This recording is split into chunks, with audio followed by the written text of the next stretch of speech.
The Hennessy Report from Keystone Partners, a free-flowing conversation with leaders in the HR community, talking about themselves, the industry, and their work. Brought to you in cooperation with NERA, the Northeast Human Resources Association. Welcome to the Hennessy Report by Keystone Partners. I'm Dave Hennessy, and today's guest is the CHRO of Voya Financial, Brannigan Thompson. Right at the outset of this discussion, Brannigan talks about his work overseas and how that changed his perspective and helps him in Voya today. We talk about the different business lines that Voya has and their newer strategy and how that's influencing their talent strategy and looking at future skill sets and leadership mindsets. They're really designing the organization for the future.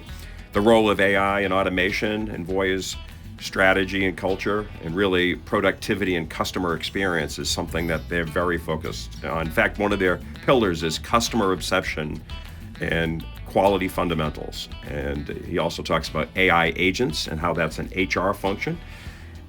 Really great discussion. You'll enjoy it. And also, Keystone's Coach's Corner at the very end of this podcast, our newer segment, we have our head of leadership development here at Keystone, Shauna Simchek, giving some tips to our audience. And now our conversation with Brannigan Thompson. Brannigan, welcome to the podcast. Thank you, Dave. I'm glad to be here. The first question everybody gets, what's an early life moment? As you look back on it now, it was an inflection point for your career. Yeah, thanks, Dave. I mean, look, there's a number of early life moments that I could, it's hard to pinpoint one, but if there was one that I would pinpoint is I got an opportunity. I've been with Voya, which used to be ING, Dutch-based company. I got an opportunity early on in my career as a young husband, as a young father, and as a young businessman to go over and work in the Netherlands with ING. And I've always said that one of the great lessons learned for anyone can come through the form of travel, because it gives you perspective. It opens up your aperture. There's a certain degree of vulnerability that you have from going into a different country where you don't speak the language, you don't necessarily know the cultural traditions, et cetera, and you have to learn. And so I learned a lot. I mean, it was the best thing that ever certainly happened for me from a career trajectory standpoint. Number one, it opened me up to international business and being much more of an active listener when you're in a room, again, where you don't necessarily know the cultural traditions or the language. You find yourself listening a lot deeper.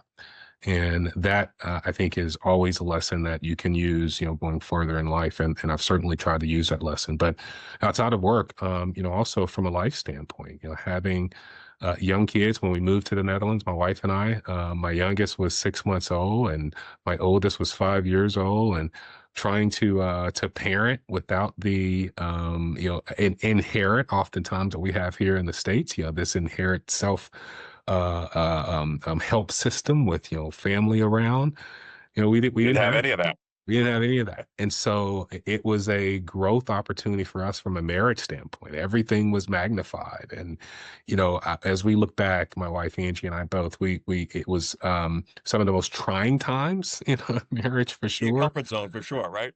But it built a strong foundation. We know that the four of us, and sometimes we're a little too close as a family. The four of us can sustain ourselves no matter where we go, and that's a strong foundation that I'm very proud of. But it took a lot of work. So I would say that the inflection point for me was definitely getting a chance to travel and live abroad and work abroad and actually grow the origins of a family abroad. It just it really did open up my aperture and gave me a different perspective and actually a perspective that I continue to use today. I mean, I will tell you that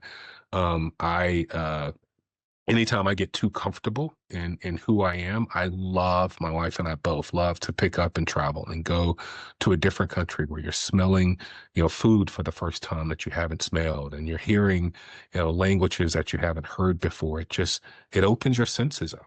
It makes you much more attuned, and there's a degree of vulnerability in there. We'll come back to that, because I think vulnerability in and of itself is a bit of a superpower, not anything to be scared about. but there's a degree of vulnerability in there that just opens you up a little bit more. It opens up your senses, and it makes you so much more appreciative of how small we oftentimes are in this world and how vast it is and how much that there is out there and how many people there are out there for you to learn from. The perspective changes along the way. That's great. Sure. Well, we got introduced by Jay Caducin, CEO of Workplace Solutions. And a quick funny story about Jay, because we vacation near each other in the summer. Yeah. And it was a Saturday morning, and I was out 6 a.m. walking my dog with like one eye open, sleep in my eye, trying to get back in after my dog does his business. And here's Jay running back from I don't know how many miles of a run. Yeah. And it's a Saturday morning, and Yeah. he's got his earpiece in, and he's talking business about Voya. And I'm like, Yeah. oh, this guy. He's already Look, had a day, and I'm trying to Dave, get back to bed. he has probably already cranked out, 20 emails or so. I can tell you that he's probably already had a conversation with both our CFO and our CEO. He's probably at that point in time, texting or calling me. So he's boundless, leaps of energy that guy has, and he is a great addition to the team. I can tell you, just. He recently joined, and actually, that's right. He's a year or so in, I think, right? Yeah. He's actually a significant part of the strategic inflection point that we're in right now. Really happy to report from a Voya perspective that, back in July, we actually just revised. I got the opportunity to revise our strategy, and we've always been an organization that delivers workplace solutions, and primarily around 401ks, 403bs, record keeping. That's our primary business around retirement planning and making sure that we help people get to retirement. And I'll tell you about this in the strategic inflection point that we're in now, because we really want to help to live up to the value proposition of not just getting to retirement, but through retirement. And so that's what Jay has sort of been brought on board to do, is to help us to grow our retail wealth management business. And we have always been good safeguards and good stewards of capital for the individual client, thousands and millions of customers that we have, that we are good stewards of in terms of their 401k or their 403b or even record keeping. Same thing on the employee benefit side, where we offer a number of employee benefit solutions, including a benefits administration platform that we just recently purchased. That's the sort of our three workplace businesses. And then finally, we of course have a Voya investment management business that does both third party activity for other insurers, but also obviously manages a number of influx of capital that we get from our the two businesses, primarily our retirement business. So that's the makeup of our four sort of businesses. We are a workplace solutions provider of 401k employee benefits. We want to be in the future much more of a retail wealth management provider, one that can also offer those, once you're moving beyond the scope of you're ready for retirement, and we've helped you to do that, and now you're starting to move into this notion of I want to enjoy.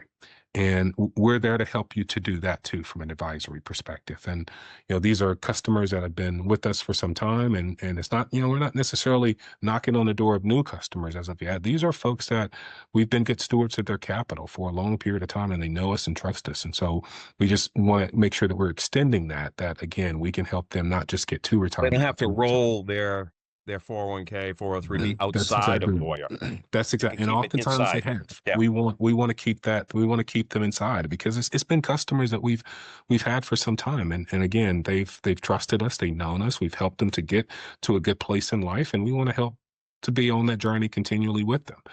And so that's going to be really a new entrance into what we're focusing on, in addition to still focusing on the fundamentals of, again, delivering good employee benefits, as well as retirement solutions and Voya investment management solutions. So we're at a bit of a strategic inflection point. We used to, kind of have those businesses all somewhat together, thinking of this notion of we're going to provide a holistic workplace solution. And, in some cases that makes a lot of sense. There are some things that do need to be packaged up and bundled, but there's a lot of things that do sit with on their individual own. And so we're looking at this more vertically oriented strategy that we are about to embark upon. And how do we make sure our job from an HR standpoint is to make sure that we've got the right talent in play. And that starts with ensuring that we've got the right structure, people agnostic. And this is something that oftentimes, we don't do very well from a human capital management perspective. Oftentimes organizations design themselves around the people that they have.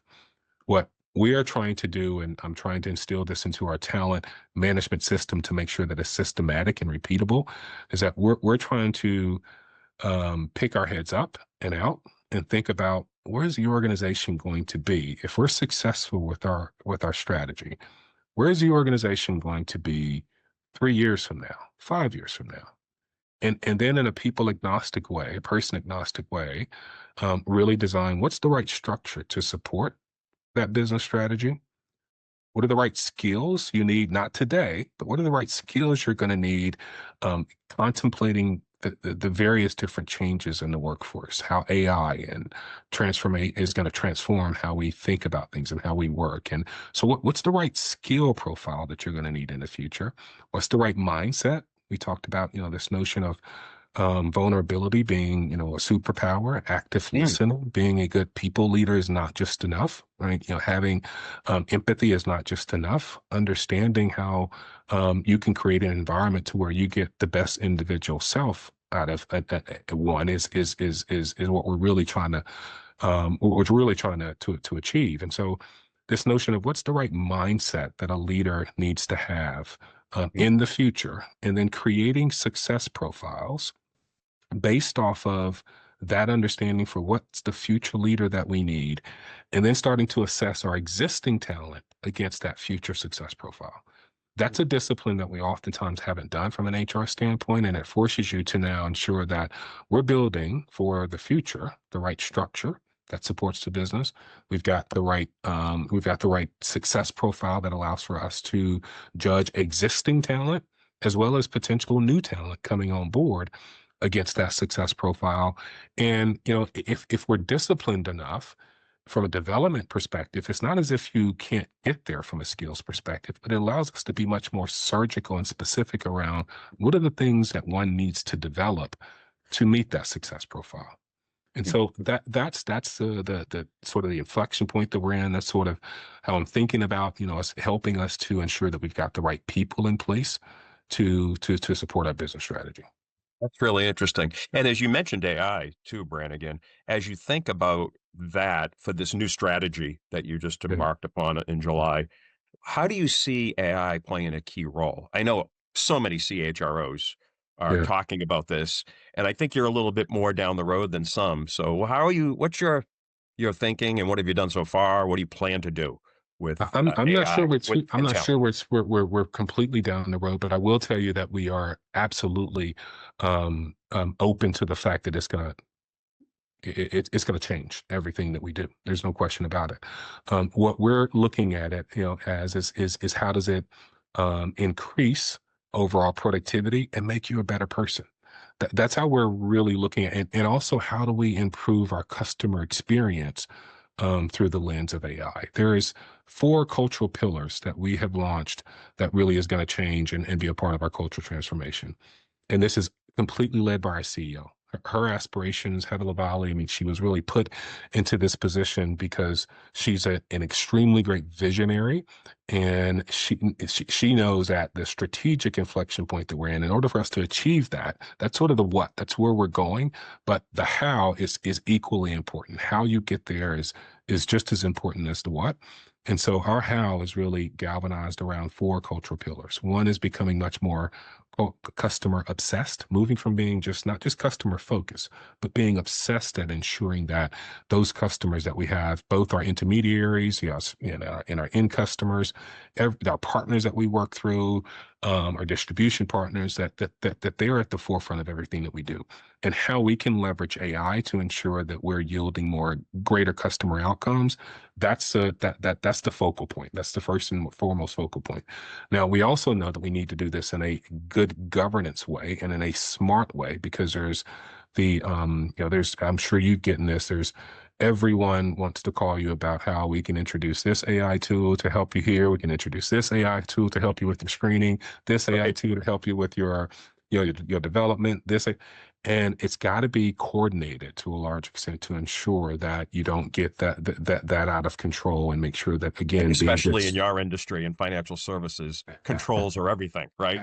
Absolutely. And making sure that we are good stewards of the capital that our customers have entrusted into us. And so we've also, a second pillar of our cultural transformation is actually around AI, and not just AI, but also automation. And that's, just Which are different. which are different. I mean, but both, are needed. One is much more certainly value oriented in terms of yielding efficiencies, and that moves right to the bottom line. AI, there's obviously some efficiencies that come along with that too, and trying to think about what do we do with that additional gain. Oftentimes it's capacity gain. Sometimes it's productivity gain. Yes, sometimes it's efficiency gain in terms of cost, and thinking about what do we do with that extra that we've created. And it could be, really in terms of productivity, that's time added to an individual's time if you're utilizing AI in an efficient way. And can that time be added to a much more value-oriented process, procedure, or action? That's the first thing that we're sort of asking ourselves. And we want to make sure that all of our employees aren't looking at this as being scary. So we've launched, some basic things like Copilot to all of our employees. We've encouraged them to use it to make their lives better, to free up, more of their capacity so that they can focus on more creative and strategic things. We also want to we've created an innovation hub where we want to get all of those ideas that are coming up from employees, all of those calls that they're getting. We want to make sure that we're funneling those in a very, very coordinated fashion so that we can then prioritize which ones are going to create and add the most business value. So that's what we're created, this sort of AI. We've got a recent person that we hired, Thalamus Hill, who's actually leading that under our CIO, Santosh Kashavan. And so that's one of our coordinated, cultural pillars. And then, of course, we're continuing to always focus on building higher performance. And when we think about the employee experience, we're looking at AI, how we leverage and utilize AI across the entire employee life cycle, everything from recruitment, actually screening in the beginning. We've just introduced our first AI agent that helps us with interview scheduling. So technically, I'm not just, managing, human resources. We actually have agents that are put in force. And I think that that's going to evolve. You're managing an AI, We're managing an AI agent. talent resource. That's exactly right. And I see that there's going to be more agents that we plan to put in place throughout this year, and certainly into the first quarter of next year. Where do you see it next, other than scheduling for interviews? Where do you expect some new agents might show up in your organization? Yeah, so we're going across the board. We're looking at everything from and how we can infuse agents into onboarding, how they can help us with the with the very basics of onboarding, how they can help us actually with creating development plans. We are also already leveraging AI agents as coaches, as business coaches, as performance coaches, to help individuals to be better about crafting their development plan. So those are agents. You're already doing that. We're already doing that. And can you give us a sense of what that looks like inside? Yeah. So if there's you have the ability to go onto Workday, and as you're drafting out your at the beginning, your objectives for the beginning of the year, and you want some coaching around what are some of the core things that I need to be focused on based on some of the conversations that I've had with my manager. They can go through your email, it can go through anything that's connected to Copilot, and that agent actually, really does speak to you around, here are some of the things that you should think about, and actually helps to craft your individual development plan and gives you some additional coaching on how that works. So the scheduling agent actually goes through, and again, my talent acquisition leader, Lisa Fleury, is much better at articulating how that actually works, because we just put it in force last week. And it's fascinating to me as well. But from what I understand, I mean, it's actually she's basically. We have schedulers today that go through, and once we get, and these are, human resource schedulers today that, help to schedule out our interviews, help to collect everything that we need from the candidates, and not only schedule out the interviews, but also tell the interviewer a few things around what they need to be looking for, what the profile is. Well, now that agent kind of does all of that. And it's freed up the schedulers who used to do that work to actually do more talent acquisition. So we're putting those in the place of actually being, helping with the recruitment process as opposed to just scheduling the interviews. So yeah, we're looking at it in across the entire employee life cycle in terms of how we're going to utilize AI to assist us from everything, again, from onboarding all the way to offboarding. Not there by no means as of yet, but we're Down the path, that's for sure. we're on the path, and we wanted to Did do I that. cut you off about all the? I think I started asking questions. Did you cover all your pillars so far? Yeah, so the strategy? last pillar is really around focusing in on the fundamentals. It's about making sure that while we do all of those things that are aspirational, that we keep quality at the forefront, that we're ensuring that we are doing this. One of our very basic values is that we do the right thing. That's always been something that's separated us. It's always been something that's made us unique. And that we do the right thing is at the foundation of, and has always been at the foundation of how we operate. Our business principles, is critically important. And so while we're thinking about all these cultural aspirational things, we want to make sure that quality is at the forefront, going back to protecting and being good stewards of the capital that our customers have entrusted to us. You mentioned one of the pillars being customer obsession, I think is the way you phrased it. And I know that you are also customer obsessed. You actually will go with Jay for high level client meetings. Can you talk about how this happens? Why? And what are some of the benefits, not just to the customer relationship, but that you bring back to the organization now that you have exposure to what the clients are talking about? Yeah, well, I think this is unique, particularly for me in our business, because the end customer is oftentimes CHROs. It's us. It's me.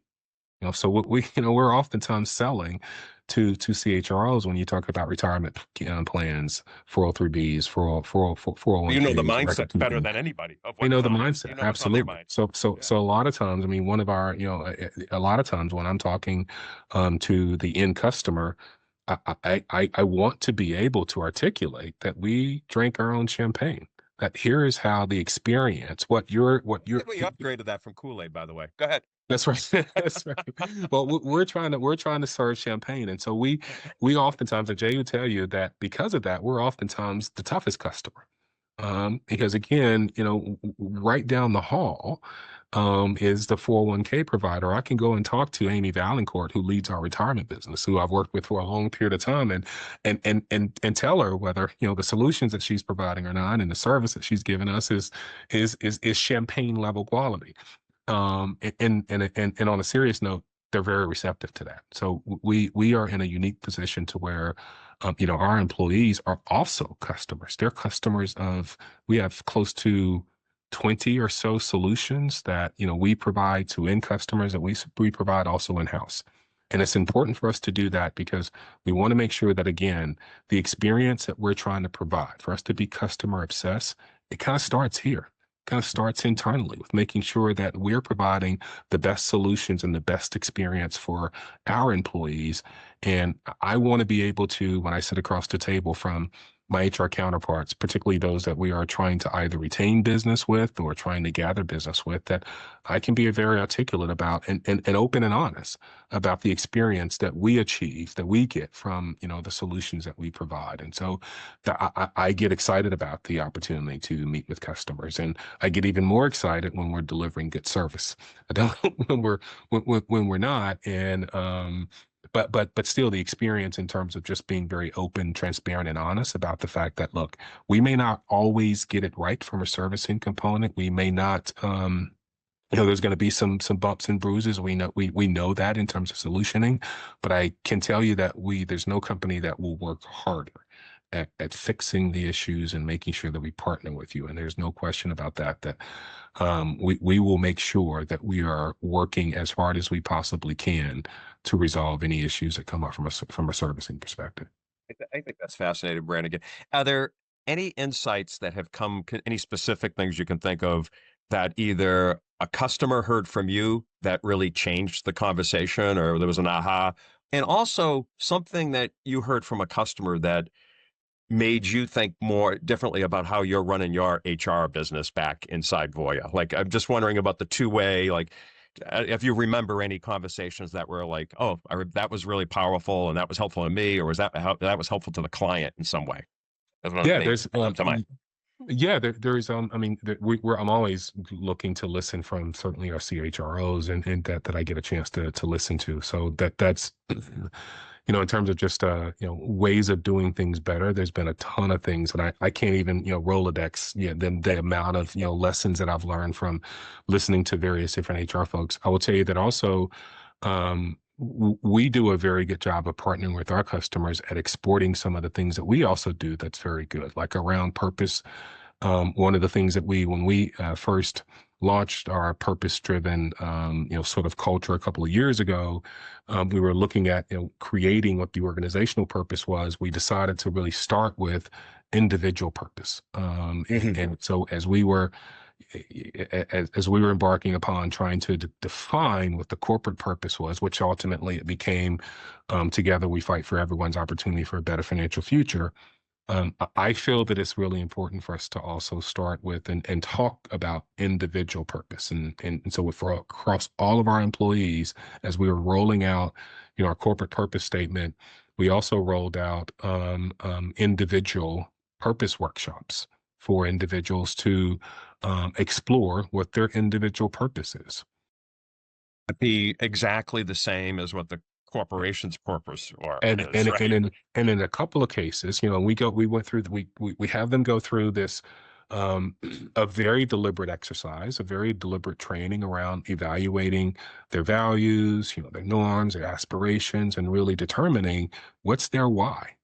And as they're determining that and outside of Voya, this is not about any connectivity to what we're trying to do as an organization.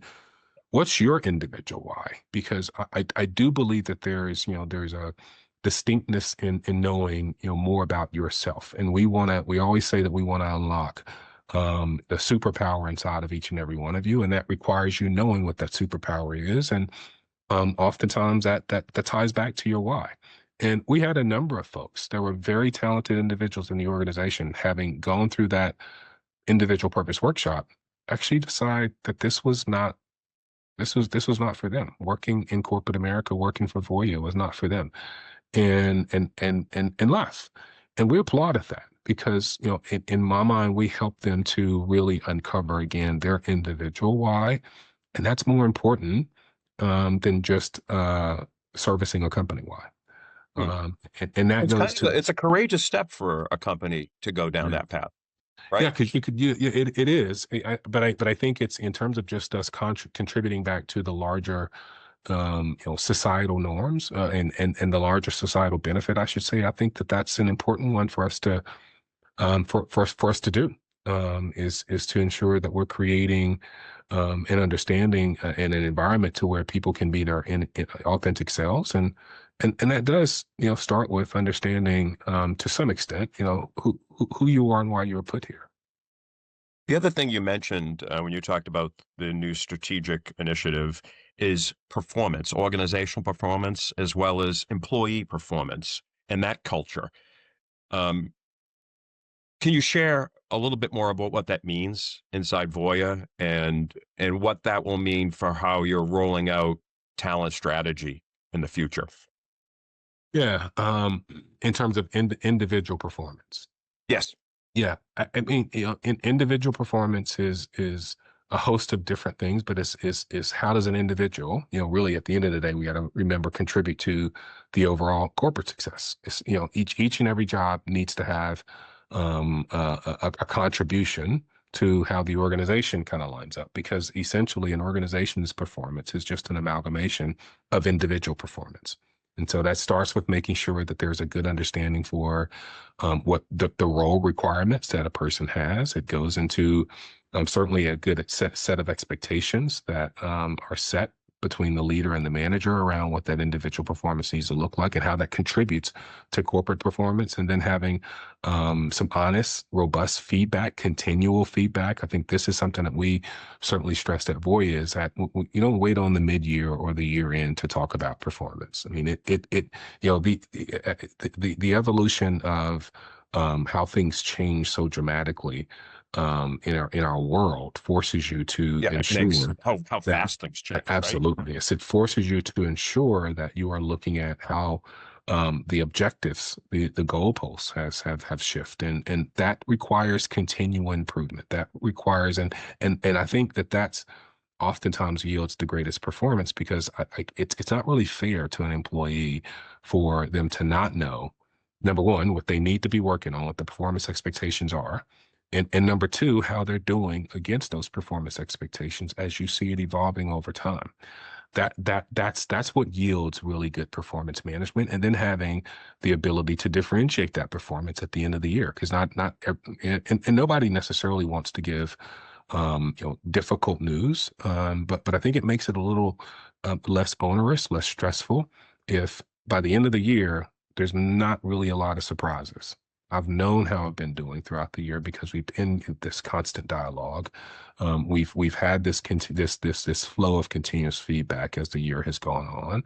And so by the end of the year, it's about really focusing on what do I need to develop? What are the areas that I need to, as we reflect, what are the things that I need to develop, going forward in this future year? And so, and I also know if I've missed the mark on a few things, and because that's been, I've known that we've talked about that, we've set the expectations, and it's got to be measurable.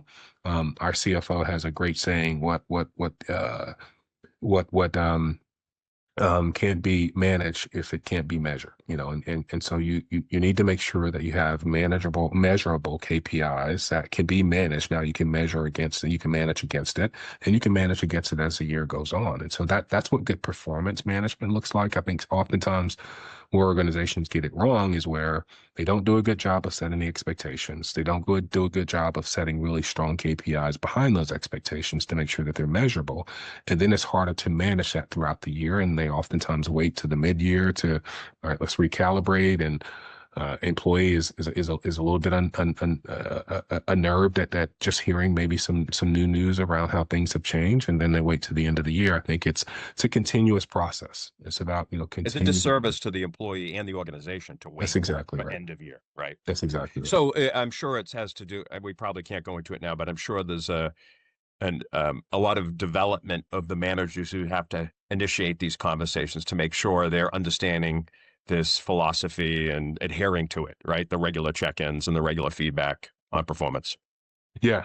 Yeah. I mean, Yeah. it's an expectation that we have. I mean, we do still have the regular check-ins in terms of the official mid-year and the year end, but it's an Right. expectation we have of our leaders that this is something Yeah. that we do on a continual basis.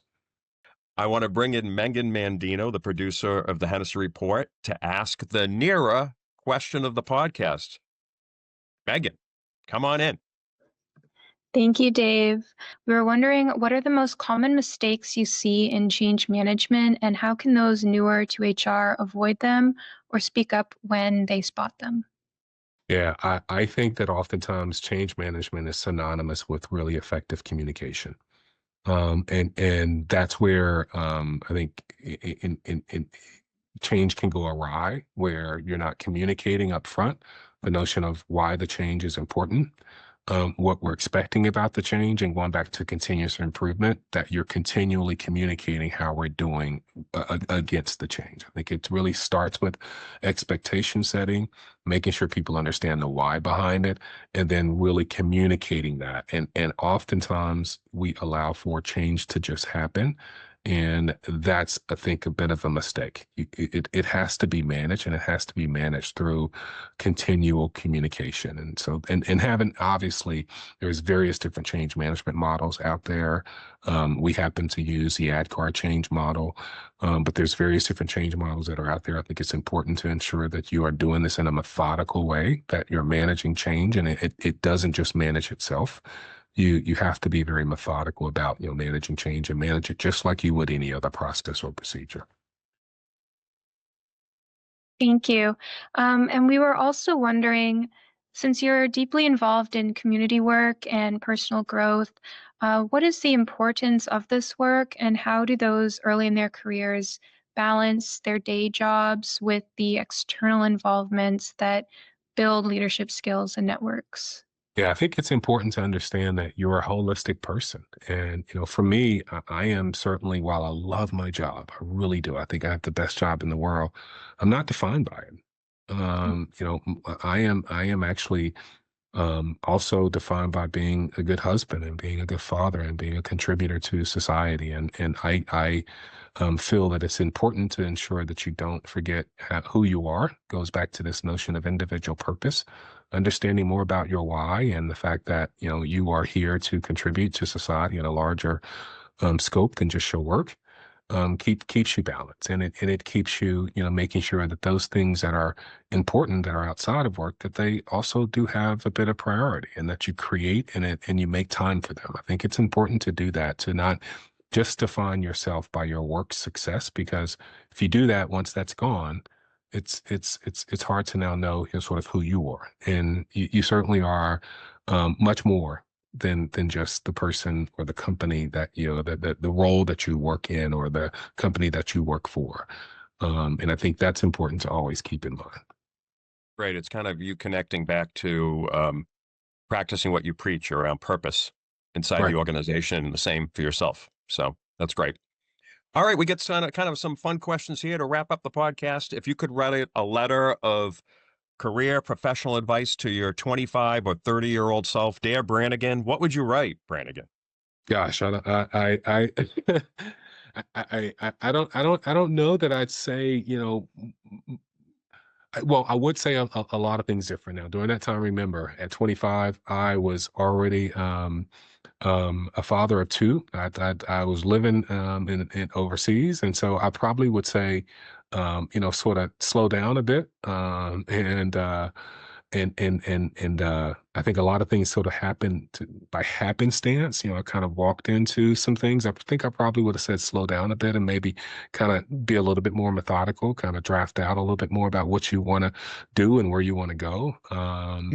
But I was pretty focused already at 25. I had to be, because I was living for not just myself, but for, a family. And so I think if I reflected back, I think I would have been much more methodical about everything that I did, and not just sort of let things happen. But then there's also this notion of I like the fact that I had space and created that opportunity, or at least had space for those opportunities to be created, that I didn't cultivate, because And saying yes to opportunities too. That's something that's you did, exactly right. obviously. You don't have to say yes, I'll go overseas, but you did. And That's right. so what's something that kind of tickles your funny bone? What's something that just amuses you? I found amusement in life in general, Dave. I mean, I believe that really laughter is food for the soul. And there's, my cat, right now, as I'm trying to, it is right now looking, staring here, wondering who I'm talking to. And it's forcing me to not, kind of, and this is the thing about, sort of, you know, um, Zoom calls these days, is that, regardless of what is going on around you, and you got dogs, or you got somebody ringing the doorbell, oftentimes you Right. have to say focus here. And so my cat tickles me all the time, and I try to hold back some of the things that he does, and I think he actually does it, on purpose, especially when he knows that I'm on calls, and he does all of these crazy things, and I can try my best not to laugh at and try to keep a straight face. But I try to, in general, find amusement in life. I think that there's laughter is food for the soul, and there's so many things to, not just that's funny around you, but just so many things to enjoy that's in life. So there's not a lot of things that I don't find funny oftentimes. Uh, Something interesting about you that we wouldn't find on your bio or LinkedIn? Yeah, I guess you wouldn't find the fact that, I am actually a good old country boy from a farm town in Shelby, North Carolina. Grew up riding, horses, baling hay, chopping wood. Yeah, it's one of the reasons why I don't live back there. It's a lot of hard work, but that's actually where I also find my sanctity. love the outdoors. I'd much rather, be somewhere sitting by a pond fishing or, riding a horse across a meadow. That's really me at the end of the day. I'm a good Even though old you spend a country lot of boy. time in cities, that's where you go back to, right? That's That's where you love it. exactly right. That's Yeah. exactly right. That's my solace. I'd much rather hear crickets chirping than horns blowing. There's no question about that. And last question, a book that maybe a favorite book or a book you've read Hmm. recently you really liked. What's on your mind about that? My favorite book has always been, don't know if you've read this, a book called The Alchemist. By Paulo Coelho. He's a Brazilian author. It's actually one of the most translated books into multiple languages outside of the Bible, and it's really a book that's grounded in finding one's purpose, in finding one's personal legend, and it's a book about an Andalusian boy who is on a quest to find to become an alchemist. An alchemist, someone who spins various different metals into gold, and ends up finding that on this quest that it's really about you finding and looking for the process in and of itself for him to really search for his personal legend. The process in and of itself was more fulfilling than the actual outcome. And one of the lessons in the book is that, really the universe feeds on, our individual happiness. And it goes back to why I, talked about earlier. I think we have an obligation to help individuals kind of understand what their individual why is because the universe feeds on, the happiness of individuals. And when they're walking in their purpose, they're happier. And if we're collectively walking in our purpose, then the universe is collectively happy. And so that's one of the lessons in the book, amongst others, but that's always it's my favorite book. It's one that I read oftentimes, and I find little gems every time I read it. But The Alchemist by Paulo Coelho, I definitely highly recommend it. You know what? I think you're the second podcast guest that's mentioned that book. It sounds familiar. I gotta read it. Yeah, So, good read. and it's a great way to end our discussion because it was really a big part of what we talked about, purpose. So, Brannigan, thank you so much for being on our podcast. Dave, I appreciate it and look forward to doing more of these.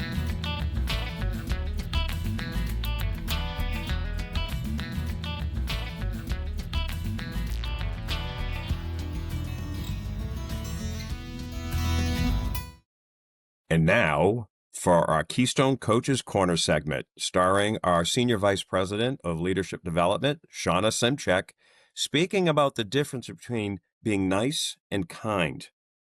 Shauna, it's so great having you on our new Keystone Coaches Corner segment of the podcast, where our audience learns from our great coaches and gets tips. So what's on your mind today, Shauna? Dave, I'm thinking about this line lately. Kind isn't nice and nice isn't kind. So can I paint a picture for you? Yes. All right. So I'm at dinner last night and my kids are arguing. Okay. They're 9 and 6. So they do this frequently, but they're arguing and they're saying, not nice words to each other. And so last night I turned to my son and I say, Michael, can you just be nice to your sister? Words I'm sure many parents have spoken right before. So I wake up this morning, I'm preparing for our conversation. No, I'm going to talk to you. No, I'm going to talk to our listeners. And I had a flashback to a customer that, I talked to about 10 years ago. And he said to me, Shauna, kind isn't nice and nice isn't kind. Mm-hmm. Now, I can't take credit for the line, right? I'd like to, but I can't take credit for the line. But it struck me as a leader, it's influenced coaching sessions and frankly, the way I lead and I manage as well. It's been a little tool in my toolbox for a while. But what I realized last night is I'm not using it in my parenting, right? Kind and nice is not the same thing. And I think a lot of our leaders and our managers confuse those two words quite frequently. I don't know if that resonates for you, Dave. Absolutely. Yes. Yes. So maybe I'll back up. I'll start with some definitions because those are always great, right? So to be kind or kindness, what does that mean? Kindness is acting with genuine care for someone else's well-being, for someone else's growth. And this is in times to be kind is to encounter times where they might be uncomfortable or you have to make some difficult choices. On the other hand, nice is frankly self-serving. It prioritizes your immediate comfort. It creates harmony. And this is often at the expense or deeper caring of others or the expense of their well-being for the long-term benefit. So Dave, when somebody says to you, you're really nice, that could be a kind thing to say, or it might be a negative comment as well. So, and I'm not sure I want my son, my 9-year-old, to be nice. I want him to be both nice and kind, I suppose. So if we dig into this a little bit deeper, nice is often associated with conflict avoidance, frankly. The inability to have difficult conversations. And frankly, it's not surprising that most leaders have a really hard time being kind. Why? Because conflict avoidant is the majority in our workplace. I read some research about a year ago that says somewhere in between 60 to 80% of people in the workplace are conflict avoidant. They withdraw. Because it's hard and uncomfortable, right, Shauna? Absolutely. And frankly, I'd like to say we're a nice culture. Dave, we're a nice culture. Yeah. So I turn around and I wanted to preface in the Coach's Corner with you that we need to be kind as managers, as leaders. We need to get comfortable being uncomfortable. So I wanted to lay out 3 really quick tools that I recommend, I live by, that our HR professionals can bring back to their leaders as well to build and to develop their kind muscle. Will that work? Yes. Let's hear it. All right. So number 1, the yes, no, yes formula. I said that really fast. The yes, no, yes formula. So Dave, I'll use you as yes, Dave, I really care about that customer in Orlando, but no, I can't approve you flying to Orlando for a week with your wife.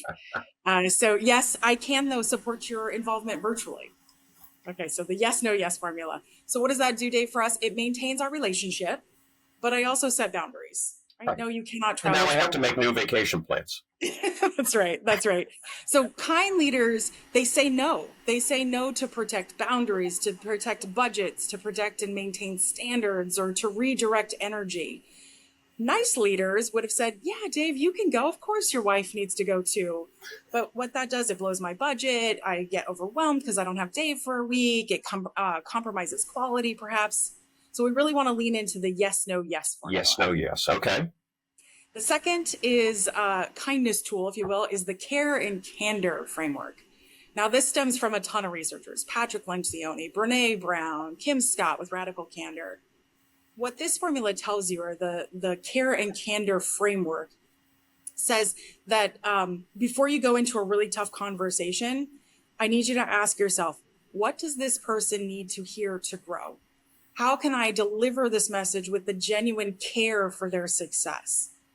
Kind leaders, Dave, they give honest feedback. They talk about performance gaps. They talk about behavioral issues because I truly want you to succeed. Nice leaders, on the other hand, they avoid these conversations. They go to HR. They want to keep things pleasant. But what that ultimately does is it does a disservice to the person's development and future growth. We're just hurting our people if we don't use the care and candor framework. Okay? Makes sense. All right. Third one, short-term pain for long-term gain decision matrix. So when you're faced, or when our leaders are faced with choices, let's say they're restructuring a department or giving a difficult conversation, it's easier to map out what's the immediate comfort. What am I going to feel immediately? What am I going to get out immediately? Versus what are the long-term benefits I'm going to get? And that's including everyone involved, myself, the leader, the people, the team, the organization, and so forth. Kind decisions create temporary discomfort, usually, like restructuring, but it leads to better outcomes. Nice decisions, on the other hand, they prioritize immediate harmony. We feel good about it right now by not doing that. But ultimately, the long-term disadvantage is dysfunction, complacency, and so forth. So Dave, we've got the yes, no, yes formula. We've got the care and candor framework and the short-term, long-term decision matrix. Those are the 3 tools that I recommend for leaders to build their kind leadership muscle. Shauna, I love your ideas and tips. These are really great to share with our audience. Thank you.